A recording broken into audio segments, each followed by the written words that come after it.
শেখ হাসিনা সরকার পতনের ১ মাস পূর্তিতে শহীদি মার্চ কর্মসূচি পালন, বৈষম্য বিরোধী ছাত্রদের সাথে জনতার ঢল। ছাত্র জনতার অভ্যুত্থানের ১ মাস পূর্তি উপলক্ষে ঢাকার বাইরেও দেশের বিভিন্ন জায়গায় শহীদি মার্চ পালন।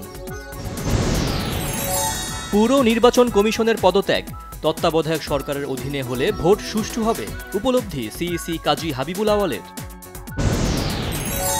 সংবিধান লঙ্ঘন করে শেখ হাসিনা নির্বাচনকে বৈধতা দেওয়ার অপরাধে রকিব হুদা ও আওয়াল কমিশনকে কাঠগড়ায় দাঁড় করানোর আহ্বান বিএনপি নেতাদের।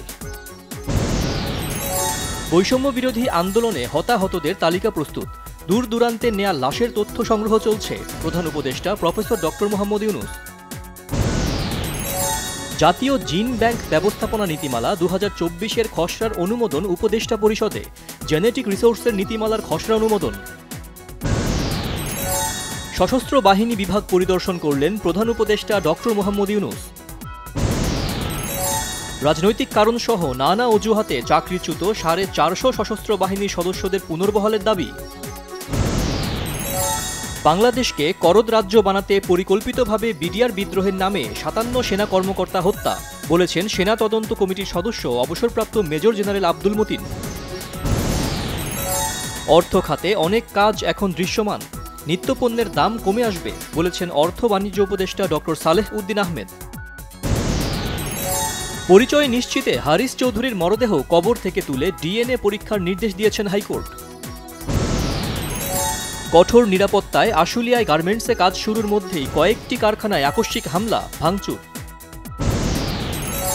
শেখ হাসিনার বিরুদ্ধে রাজশাহীতেও হত্যা মামলা, ওবায়দুল কাদের, আসাদুজ্জামান কামাল, শাহরিয়ার আলম সহ ১৭৮ জন আসামি।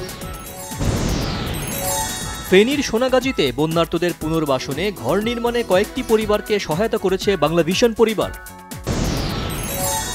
ঋণের টাকা উদ্ধারে শুধু জামানত থাকা সম্পত্তি নয়, এস আলম ও পরিবারের সব সম্পদ জব্দ করা হবে, জানালেন ব্যাংকটির চেয়ারম্যান ওবায়দুল্লাহ আল মাসুদ।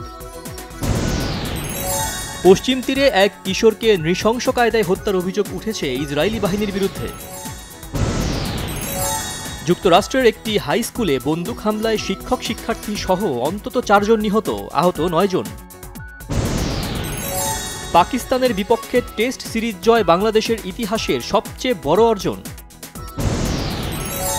মুজিব একটি জাতির রূপকার চলচ্চিত্রে অভিনয় করে নেয়া রাজুকের ১০ কাঠার প্লট হারাচ্ছেন আরিফিন শুভ।